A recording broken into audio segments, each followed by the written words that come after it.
I am often asked, what are the hardest things to do in Apex Legends? This question has always been a bit difficult for me to answer. As you all might know, I am insanely good at video games, nothing is hard, and I instantly know everything.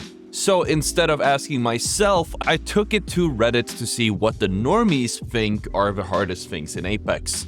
And after all of the research, these are some of the most difficult things that could leave you feeling frustrated, annoyed, and amazed. Supergliding is a movement technique that requires a fair bit of expertise and technical skill. It allows you to gain tons of momentum when coming off of a ledge. You can use this to chase down your enemies, avoid your enemies, or just simply look cool while playing the game. Some players spend hundreds of hours trying to learn this technique, only to hit it 4 times in 6 months. What makes it so damn hard is the time constraint when trying to execute this technique. And what's so peculiar about supergliding compared to a lot of other things in this video, it actually gets harder the higher FPS is, while normally you would imagine a better setup would make things easier for you. This is because the time window for getting your button presses right is around 1 to 3 frames large. This means that if you have 100 frames, you would have to hit 1 out of 100. But if you had 240, you would need to hit 1 out of 240. You get the idea. So if you play on a console where you are locked on 60 frames or lower, you should find supergliding that much easier. The best way to perform a superglide is to press your jump button and then your crouch button right at the peak of mantling the wall. The timing has to be so close that you're practically pressing both at the same time. You can also add a directional input like left or right to accelerate you towards your desired direction. If you're playing on a mouse and keyboard, I would recommend getting something like a Wooting keyboard to increase your chances of consistently hitting those superglides. If you don't have the funds for that, and honestly, it's like $120, you can just build consistency with my secret method. Let's say you have 240 frames. Cap it to 60 and practice your superglides with this lower frame rate. You will find that you are going to be more consistent and hit a lot more superglides because the window is a lot larger. After getting the consistency down, you can switch it to 140 FPS and then practice your superglides again. Put in your reps, put in the work, put in the hours until you're consistent on 140 FPS, and then finally switch back to 240. If you feel like you're not getting results this way, you could also add middle steps, but this seems to generally work. And this method will make it a lot easier to perfect the supergliding timing. This method works based on the principle of progressive overload when lifting weights. You start from the easiest and slowly build up to the hardest over time.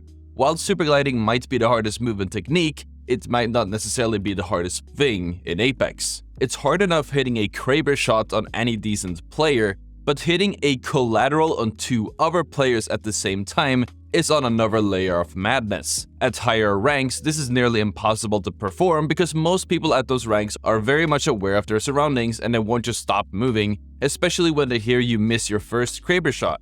It also doesn't help that the Kraber shots don't deal consistent damage, so you could hit the shot and then they'll still be alive. It is much harder to hit the shot at longer ranges, so I personally find it easier if you do some damage with your other gun up close and then hip-fire the Kraber. However, there's always going to be a huge luck factor involved when going for this shot, but some players seem to be better than others. I'm sure a lot of you guys fall into this category, and trust me, we have all been there. You solo queue a ranked match, your teammates land fragment, you get 8 by 3 teams, your teammates run away, and you get absolutely dunked on. The worst part is when they don't even rest you, and then they ask you, "Oh, how you die, bro?" Like, I wouldn't have died if you just came and helped, if we just played the game instead of running away. You put me in this situation. Or sometimes you're in a private team, maybe with like your school friends or your coworkers, and they don't listen, or they just do really dumb things. And I know, it can be frustrating, but I've come up with some solutions to find the best teammates and make the best out of them. If you are a solo queue player, try to take the leadership position. Become the IGL. The reality is that most players are pretty passive and they don't know what they should be doing at every moment. So if you find something your teammates should be doing and you think is obvious, tell them to do it. There's a very high chance that they're lost and what seems obvious to you isn't necessarily obvious to them. Some players just need direction to turn them into powerful assets for your team. And that was for solo queuers, but what if your pre-mid squad is bad? Well, you can try giving them more directions or just go find another one. I guess nobody really should care because if their feelings are hurt, it's just a video game. You want to try to find teammates who have the same goals as you for the match because oftentimes there's always a conflict of interest when it comes to playing Apex. Some players are playing for fun and others are playing to win, while others simply want flashy clips or cool moments. So you need to figure out, what kind of player are you, and you need to find teammates who align with those goals in Apex. You'll find that a player of the same skill who shares your goals will be much better than another player who doesn't share your goals. And if you don't know where to find teammates at all, you can always come to my Discord or even check out the Z-League app, which has a feature called Team Up, which links you up to other players. It lets you participate in tournaments, like one I'm actually hosting in a few weeks, see some exclusive content through the feed, and so much more. Make sure to drop me a follow on there if you go check it out, as I am competing with J-Miles to see who can get the most followers before April 9th, with the winning community getting 500 Z-League coins and entering an Ash giveaway. He's already ahead of me, so come on guys, go help me out here. According to Reddit, most of you don't know how and where to drop, and they're not wrong. Some Apex players are really lost when it comes to dropping. Your team's chances of success are automatically reduced when these players are given Jump Master. This is a problem because dropping at the wrong place can lead you to die, even later into the matches. So what do I mean by this? Well, apart from you hot dropping and immediately dying, you could also die much later into the match because of your drop spot in the beginning. Even your uncontested drops can lead to your death later in the match. The good drop changes with every lobby, but I have some pointers to send you in the right direction. First, you want to pick a point of interest that has decent loot and isn't in the middle of 3 different fights happening. You should also be landing close to a single fight so you can third party with a lower risk of getting third partied yourself. You also want to drop where you can third party teams along your path into the ring.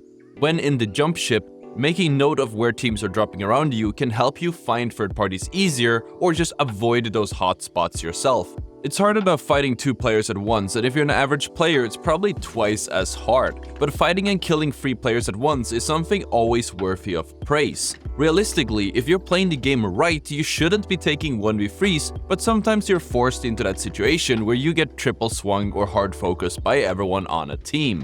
Most times you will end up dying because of your lack of skill. Now I'm sure you're probably wondering how you could come out in top of those situations, and trust me, even I struggle to do this against decent players, but there are some general principles that will help you.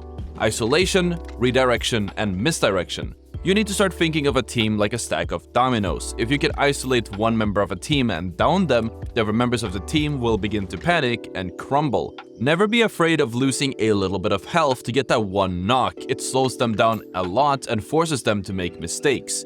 Redirection is a bit situational and does involve some luck if you're a lower skilled player. Sometimes you just can't fight the team solo, so what you can do instead is divert their attention by running straight into another team. And some might call this losing the game on purpose, but I call it taking a smart gamble.